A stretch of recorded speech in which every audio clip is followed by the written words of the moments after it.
In the early morning, Glenn prepared to leave, carrying his luggage and a shotgun. Summer is the best time for camping in Alaska, but it's also when mosquitoes are most rampant, especially near water sources. Since acquiring a canoe, Glenn had explored the 8-kilometer area around the lake. He was eager to see more distant places, starting with paddling to the first mountain peak. Having climbed the surrounding ridges repeatedly, he found them uninteresting. His destination lay beyond the mountains, and the canoe served to help him cross the lake in front of his door. The rest of the journey would rely on his legs. Glenn's first summer here had seen him climb the mountain at his feet, drawn by the taller peaks opposite, though the distance had always deterred him. The only feasible time to visit was during summer. Reaching the river at the mountain base, he faced uncharted territory and cautiously chose the narrowest crossing point. His revolver and clothes were packed into a waterproof bag before he prepared to cross the river naked. The water appeared shallow, but its swift current could easily sweep a person away. Fortunately, Glenn grabbed onto some riverside vegetation and climbed up. After dressing, he set off for the next mountain, which rose 2,100 meters high. To reach the highest peak, he needed to climb 1,500 meters vertically and then walk about 11 kilometers along the ridge. Glenn preferred walking barefoot in the wetlands, picking blueberries along the way. However, the presence of wild berries often indicated bears nearby. Spotting bear droppings, he lost his appetite for blueberries, fearing he might become an easy snack for a brown bear. Upon finally reaching the mountain base, he found the valley weather unpredictable. One moment it was sunny, and the next, clouds gathered ominously, signaling an approaching storm. Glenn quickly donned his raincoat, undeterred by the worsening weather and his passion for climbing. In steeper sections, he climbed using both hands and feet. The highest peak in the distance was his goal, still 7 or 8 kilometers away. Most of the path on the summit was rocky, prompting him to put on boots from his bag and continue towards the highest peak along the ridge. Here, he could enjoy the scenery without the annoyance of swarming mosquitoes. The distant sky displayed a trace of evening glow, though it was already midnight. Alaskan summers can have up to 22 hours of daylight. Here, Glenn would eat when hungry and sleep when tired. He couldn't recall how many hours he had walked today, only feeling tired and ready to rest. So, he pitched his tent to sleep before continuing to the highest peak in the morning. Upon waking, the mountaintop was shrouded in thick fog. It only began to clear when the sunlight hit the ridge. The peak Glenn intended to summit was still enveloped in clouds, but he expected them to dissipate by the time he got there. Seeing the grandeur of the mountains made him realize how insignificant humans are in the vastness of nature. Reaching the base of the highest peak marked the final sprint. If the weather were bad, it would be easy to lose one's way on such peaks, as the clouds obscure all visibility. Glenn enjoyed outdoor activities not only for the beautiful wilderness views, but also to appreciate the force of nature. The last part of the journey was all rocky terrain, arguably the toughest section of the climb. The visible paths here were made by mountain goats. With the summit in sight, Glenn began to cheer. Standing at the top felt incredible, a sense of dominance that perhaps only those who have climbed know. From here, his camp was only 32 kilometers away, but the journey involved crossing several rivers and climbing over mountains. The Brooks Range stretched endlessly, with the peak beneath his feet being the highest. There were no signs of human visitation. Perhaps no one had ever been here before. Glenn decided to leave a marker, possibly for future visitors to recognize that someone shared their thoughts. For 15 years, Glenn had wanted to climb this peak, and he succeeded this summer. The mountains, lakes, and valleys had formed over tens of thousands of years. Human life is but a few decades. One should step into nature to experience and become part of it. Early in the morning, Glenn was loading his shotgun with shells. He wasn't preparing for hunting today, but for personal safety while walking through the forest. Despite the beautiful flowers around his house, it's a dangerous area with many wild animals. Years ago, Glenn built a shelter on the mountain for hunting goats and to conceal himself. Winter storms and snow often bury the shelter, requiring maintenance to prepare for fall goat hunting. Glenn set off along the lakeshore towards the distant mountains. Entering the forest, he encountered a strikingly beautiful blue flower known as aconite, which is highly poisonous. Eating this plant by mistake could be fatal. In wilderness survival, it's best not to touch unknown plants. While large predators can be guarded against in the summer woods, Mosquitoes are a relentless nuisance, attacking anything that moves. Glenn put on a long-sleeved shirt to protect himself and continued towards the mountains. Along the way, he found a large patch of ripe blueberries, the first wild fruit to mature here each summer. Following the principle of not passing up free food, he began picking them, quickly gathering a large bowlful. Now, with berries collected, Glenn needed to carry water up the mountain, as finding it higher up could be challenging. Walking along a dry riverbed for a few minutes, he heard running water but found it too muddy to drink, likely causing sickness if consumed. With no recent rain to explain the mud, Glenn had to look elsewhere. Fortunately, he found a clear stream at the base of the mountain with pebbles all around, where he drank heartily from the clean, sweet water. After quenching his thirst, Glenn started his ascent. As he climbed higher, the calorie expenditure increased, but the advantage was the absence of mosquitoes. 10 years ago, Glenn built a stone shelter here. Many of its rocks had since collapsed. The site provided an excellent view, making it easy to spot goats passing below, much like the group visible a few kilometers away. Visibility is a double-edged sword, as prey can see you too, which is why he built the shelter. After a tough climb, it was natural to camp here overnight to avoid unwelcome intruders, keeping his shotgun ready. After a night's rest, Glenn began repairing the stone shelter. He moved every usable rock to the summit, quickly accumulating a pile of flat stones. Using their weight, he leaned them against each other, placing them strategically to provide concealment during hunting and to block the mountain winds. By late morning, Glenn had finished repairing the shelter. These mountains have remained unchanged since their formation, never developed, and many areas untouched by humans. Alaska remains one of the few undeveloped natural areas, possibly the last sanctuary for those yearning for freedom. With the final stone in place, the repair was complete. Here, not only could Glenn enjoy the scenery, but he could also hunt for meat to last through the winter. He planned to return here during the hunting season to capture the tasty wild goats. When the lake water began to flow, Glenn went out to look for fresh protein. Fish from the deep waters during winter would now approach the flowing outlets, and ducks would settle in the thawed riverbanks. Many animals lived in his backyard. A pair of eagles had been there since Glenn moved in 16 years ago and returned every spring to raise 1 or 2 chicks. Nothing could be better than having the king of the sky as a neighbor. After the snow melted, many wild fruits reappeared on the ground, and the forest revitalized. Glenn picked up a juniper berry, known for its strong flavor, and liked to keep a few in his mouth for revitalization. He continued to a river, adhering to the fisherman's rule that wherever there is water, one should cast a line. Glenn quickly set up his fishing gear and cast it into the water, evenly retrieving the line. Despite several attempts, he caught nothing and had to keep moving downstream to a log bridge he had built 2 years ago. Under the chatter of squirrels, he reached a bend in the river, a favorite spot for large Arctic grayling to feed. Glenn cast his rod with a lure and immediately got a bite on the first try. He quickly pulled the fish ashore, marking his first catch of the year. He cast again, seeing a large fish chase the lure, but it refused to bite. Deciding not to waste more time, Glenn focused on his real target, the wild ducks in the pond. After climbing a slope, a large thawed lake appeared before him. To avoid startling the prey, Glenn first used binoculars to survey the area. He spotted a beautiful male duck on the ice and a female duck swimming nearby. He approached the shore, but didn't rush his shot due to unfavorable wind directions, which could blow his prey away. Just then, he noticed a solitary duck under a tree branch. Not wanting to miss the opportunity, he raised his shotgun and fired. The duck was hit instantly. Sometimes choosing the right target made hunting much easier. Patience was often necessary for hunting. The duck was a red-necked phalarope, typically feeding on aquatic vegetation and roots, tastier than those feeding on small fish and shrimp. With his catch in hand, Glenn returned home to cook dinner. The duck was pan-fried, and the grayling was braised. Both met in the bowl, creating a rich dinner. Eager to taste, Glenn cut a piece and enjoyed the tender, nutritious meat while admiring the beautiful sunset. Glenn watched the thawing waters with eager anticipation.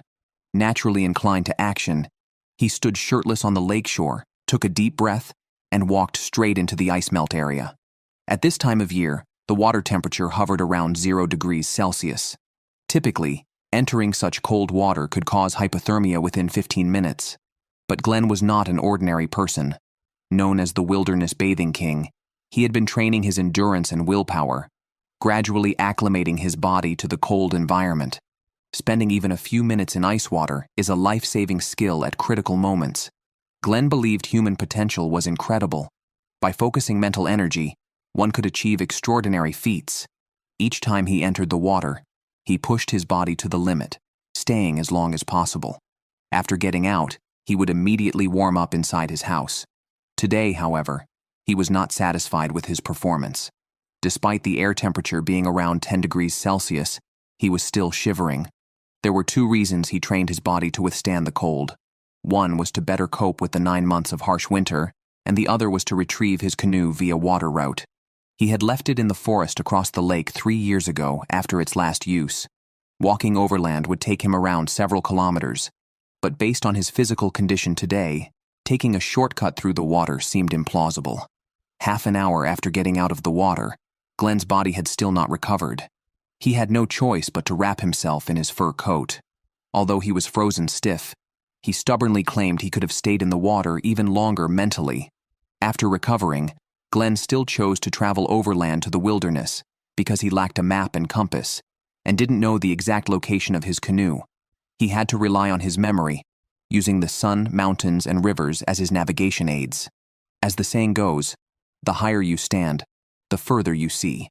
Glenn climbed a nearby hill where he could view the entire valley and clearly see where he had left the canoe 3 years ago. Once he confirmed the canoe's location, he didn't rush to descend. Besides enjoying the valley's scenery, he also planned his hunting route. On foot, he could cover only a few kilometers in a day, but with the canoe, traveling 100 kilometers wasn't out of the question. When he reached the bottom of the mountain, a muddy river blocked his path. The river was wide, and learning from his previous experience, Glenn didn't rush to cross it. Instead, he set up his tent nearby to rest.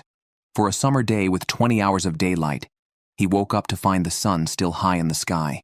He found a spot where the water flowed more slowly, ready to cross.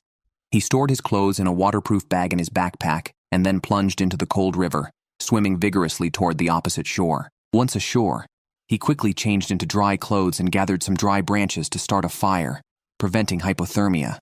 With the warmth of the flames, every part of his body returned to normal function. Glenn then continued his journey to find the canoe. He remembered leaving it in this part of the forest. After a few minutes of walking through the dense woods, he finally saw the long-awaited canoe. After inspecting it and seeing no major issues, he dragged it to the riverbank.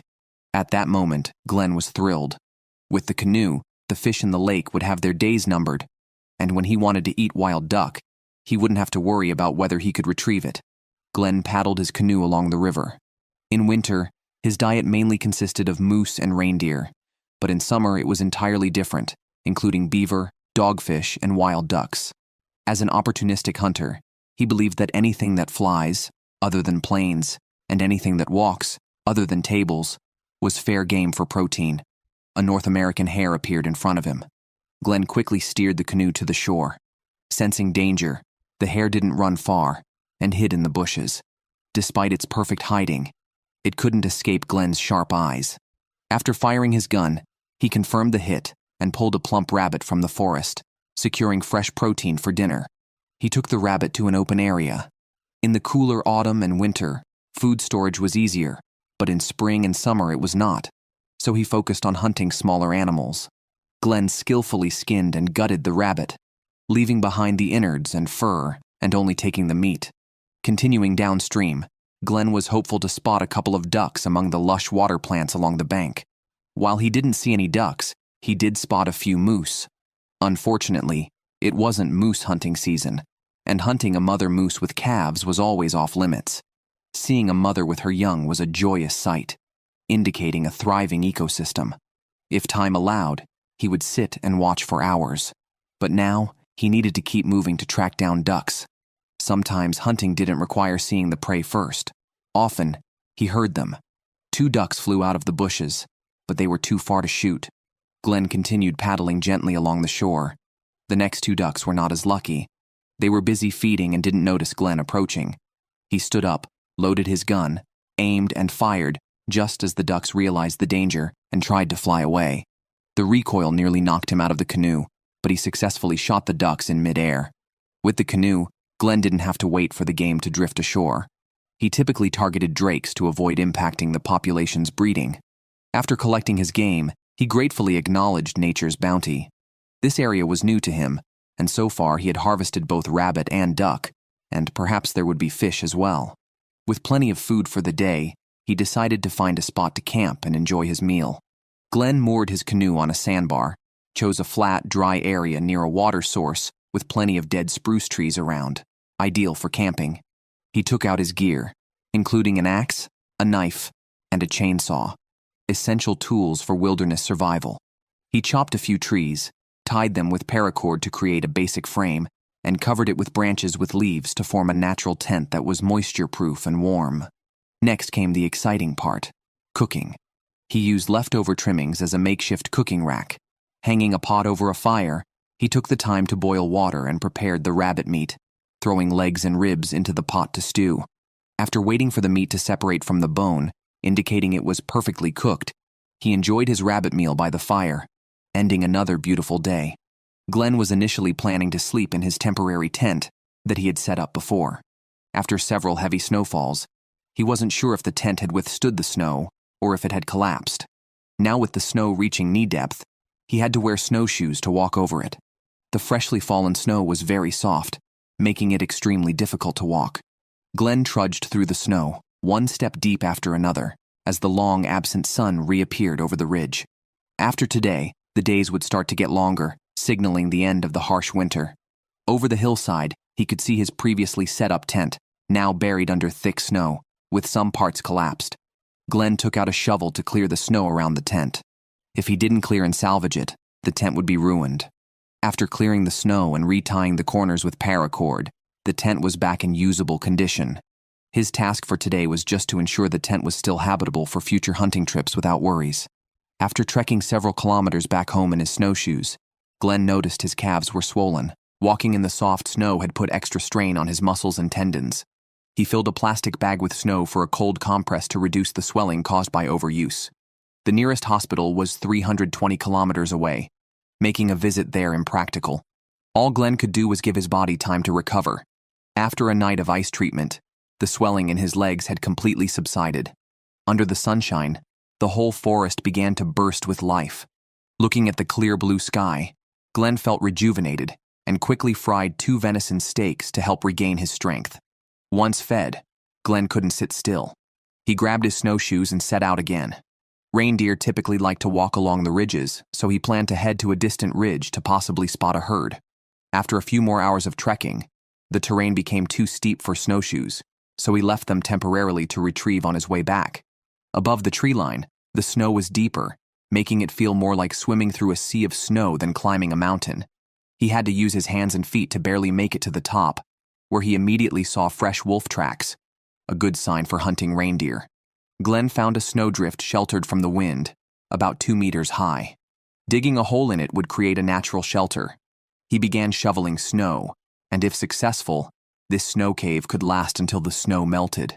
As the sun set, the nighttime temperature would drop to -40 degrees Celsius. Within half an hour, a luxurious snow room was created, albeit a bit cramped, but that didn't matter much now. As the sun went down, Glenn entered the snow cave with his equipment and lit a moose oil lamp. The heat was not enough to melt the snow, but sufficient to ward off the chill. Snuggled in his sleeping bag, he could now sleep soundly. With some luck, he might wake up to a herd of reindeer near the entrance of his cave. The next day, it was already bright outside, but Glenn was still asleep in the dim cave. He used a sleeping bag to keep warm, yet paradoxically, he slept shirtless in the snow cave. Despite the harsh outdoor temperature of -40 degrees Celsius, it remained around 0 degrees inside the cave. The only issue was the constant dripping from above, which Glenn didn't waste. He drank the melted water. After dressing, he headed to the mountaintop. Today there was no sun, just a slight breeze, and unfortunately, the anticipated herd of reindeer did not appear. Although he didn't see his intended prey, he gained a new skill, which was a reason to be happy. With winter soon ending and the forest coming back to life, Glenn just needed to wait patiently. Early in the morning, Glenn pushed open his door and pulled out a whole reindeer that he had hung outside to freeze solid over the past 4 days. Last night, he brought it inside to thaw, and then used a sled to drag it onto the lake surface, preparing to skin it.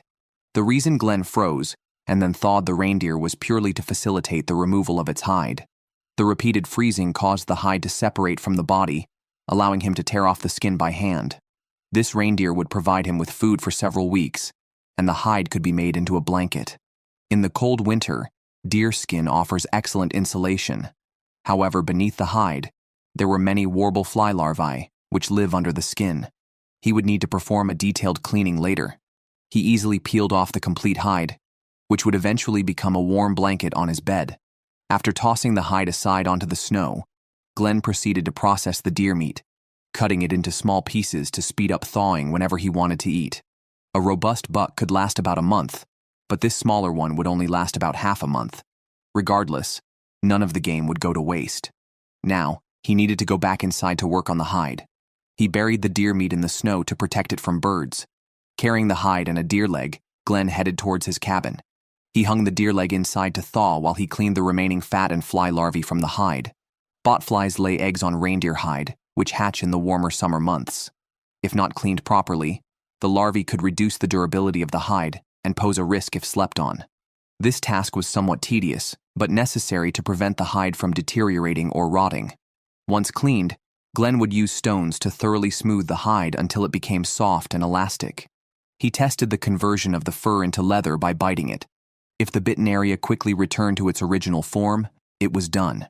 This traditional method has been used for a long time to test leather quality. Now, a finished deer hide was created.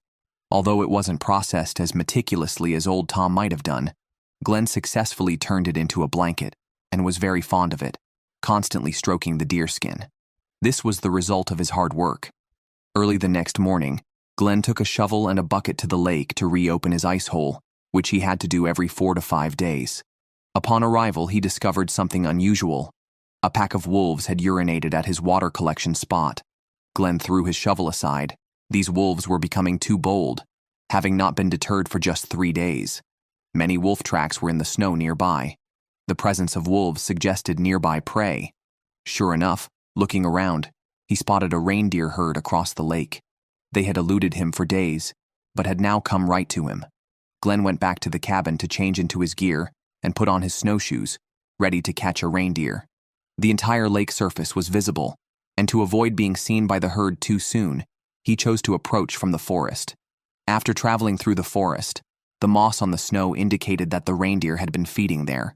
Wolf tracks were also present. These predators followed the herds daily. Glenn needed to catch a reindeer before the wolves made their move. His head was covered in frost, but he was still over 300 meters from his prey. To improve his hunting chances, he had to halve this distance. For a quieter approach, Glenn carried his snowshoes and crouched under trees by the lakeshore. There were many targets, but he couldn't find a good opportunity to shoot. The cold forced him to put on his jacket. Just then, the herd moved behind a small island in the lake center, presenting a good opportunity to get closer. Glenn immediately headed towards the island. Upon reaching it and peeking out, the entire herd turned to look in his direction, likely on high alert due to nearby wolves. In a blink, the large group had vanished, leaving only 2 adults and a young one bouncing on the lake surface. He couldn't catch up with them on foot. As they left, Glenn shouted towards the fleeing reindeer, hoping to confuse them and make them stop. Seeing that this didn't work, he prepared his weapon, but ultimately gave up the hunt. He couldn't distinguish which of the 2 adults was the female, and harming her could endanger the calf's survival. Hunting required patience, and not every attempt would result in a catch. Glenn continued along the lake shore looking for the herd. Suddenly, he noticed bits of reindeer fur in the snow, clearly left by wolves feeding nearby. As he spoke, a gray wolf stood not far from him. Glenn ran towards it, confusing the wolf. Then, he mimicked a wolf howl, piquing its interest. Glenn believed in giving wolves and bears a chance to leave peacefully before resorting to force. Fortunately, after a brief negotiation, the wolf took his advice and left. Although he saw the reindeer herd on the lake today, his hunting luck was just a bit off. Sometimes, not catching prey isn't necessarily bad. With patience, the right opportunity will eventually come. Glenn was sharpening his axe early in the morning. The temperature in his area had dropped to -45 degrees Celsius, requiring him to use much more firewood than usual. In just 1 week, he had used up a third of his stored wood, leaving only enough for 2 more weeks of warmth. Today he planned to gather more. After a heavy snowfall, the forest looked like a snowy wonderland. Over the years, Glenn had chopped all the dead wood around his cabin. Now, he had to go 400 meters away to collect firewood. He didn't mind the time. He actually enjoyed walking through the quiet forest. A half-fallen dead tree appeared in front of him. Glenn cleared the snow off it. The tree was not only large but also very dry, enough to burn for a long time. He began chopping at the tree with great effort. Felling such fallen trees is riskier than cutting standing ones, because it's hard to predict which direction they will fall. To prevent the tree from sliding towards him, Glenn struck it hard with his axe, then quickly moved away. The tree fell along with a shower of snowflakes. Chopping trees alone in the wilderness is risky, but this large tree was worth the risk. Next, he cleaned the branches and cut the trunk into sled-friendly lengths. Normally, Glenn would drag such a large piece of dead wood directly back to his cabin. Today, however, the wood was too heavy and the snow too deep. He had to climb a slope to reach his cabin, so he split the wood into halves on the spot using a wedge. The wood split easily, and one half was enough to last him a day. To prevent slipping on the slope, Glenn used his snowshoes as trekking poles for traction. While many people burn calories on a treadmill, Glenn said he preferred dragging a log up a slope for exercise. He returned to the cabin with the wood, but several more trips were needed to transport it all. In total, he made 10 trips, covering about 8 kilometers with the heavy load. But his work wasn't done yet. The logs were too large to fit into the fireplace. They had to be split into smaller pieces to be used for heating. The cold made the wood brittle, eliminating the need for a saw. Just a swing of the axe was enough to break it. Glenn's 2 favorite activities in the wilderness were chopping wood and bathing. Each time he chopped wood, he felt he had endless energy. Watching the logs split one by one was very stress-relieving and enjoyable. It allowed him to release all his strength, and in no time, the entire dead tree was turned into firewood. Still feeling enthusiastic, Glenn took some pieces inside. After a busy day, he had a great appetite. Tonight, he planned to bake bread for himself.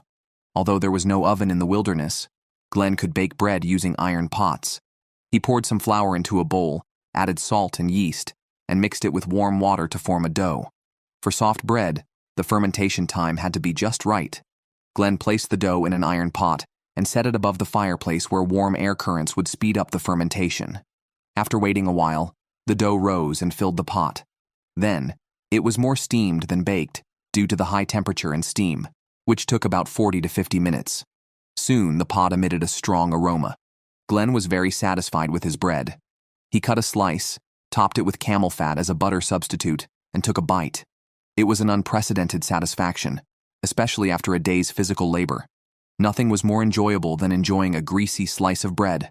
When the sunlight hits the Brooks Range, Glenn steps out of his cabin with his weapon. Each time he goes hunting, he likes to stand by the lake and observe the surrounding ridges. Today he spotted a herd of deer on a nearby mountain. Sometimes he might not see them for a year, but today he saw hundreds of reindeer. The movements of these herds are unpredictable, and they might be gone by tomorrow. Naturally, Glenn decided to try and catch one. Half of his meat supply each year comes from these animals, and now the herd was moving down the mountainside, presenting a rare opportunity. Glenn prepared to head to the forest, where the reindeer were passing through. After hurrying along, he finally spotted them in the forest. The antlers on one deer indicated it was a very robust buck. Glenn raised his weapon, aimed, and followed the moving target. He could have easily shot this reindeer, but he ultimately decided against it. The buck was in rut, making its fat content low and its meat tough to eat. Glenn preferred to target young bucks, or does without fawns. Most of the herd was feeding above the tree line. Hunting them would require climbing higher ridges, which could take a lot of time. To get deer meat, he had to go where they were. Time passed, and Glenn reached above the tree line, spotting a group of target animals 500 meters away, still out of his shooting range. Risking being spotted, he moved closer. At 200 meters, he set up his weapon and took aim. After a brief moment, he decisively pulled the trigger. A young buck fell into the snow with a loud noise. Today, Glenn hadn't brought a sled. Transporting the game back would take a considerable amount of time. He approached the reindeer, took out a knife, and began gutting it. The deer's fur was very fluffy. Glenn decided not to skin it right away because the fur could protect the meat during transport. Sometimes getting the hunted game home is harder than the hunt itself, especially without a sled. The thick snow and steep terrain made the journey challenging. It took Glenn several hours to reach the flat surface of the lake, and he finally got back to the cabin before sunset, relieved to have brought the game home. He hung the reindeer upside down from the cabin's beams using a rope. Fortunately, this game wasn't too large. Otherwise, he wouldn't have been able to drag it back by hand. Glenn grew fonder of the deer skin the more he looked at it. After each hunt, he prepared a large meal to reward himself. Unlike other wilderness hunters, Glenn ate some of the liver and kidneys to maintain his body heat. Apart from the intestines and stomach, which he didn't eat, he didn't waste any other organs. After frying them briefly, he added some rice and stirred it. Normally, he wouldn't spare flour and rice, but with fresh ingredients, he used them to enhance his meal. Sitting inside the cabin, Glenn enjoyed the fresh deer meat while looking at the distant ridge where the reindeer herd was. Just a few hours ago, the meat in his bowl was still roaming across the ridge opposite, and now it was in his mouth. This feeling of satisfaction from his efforts was always extraordinary,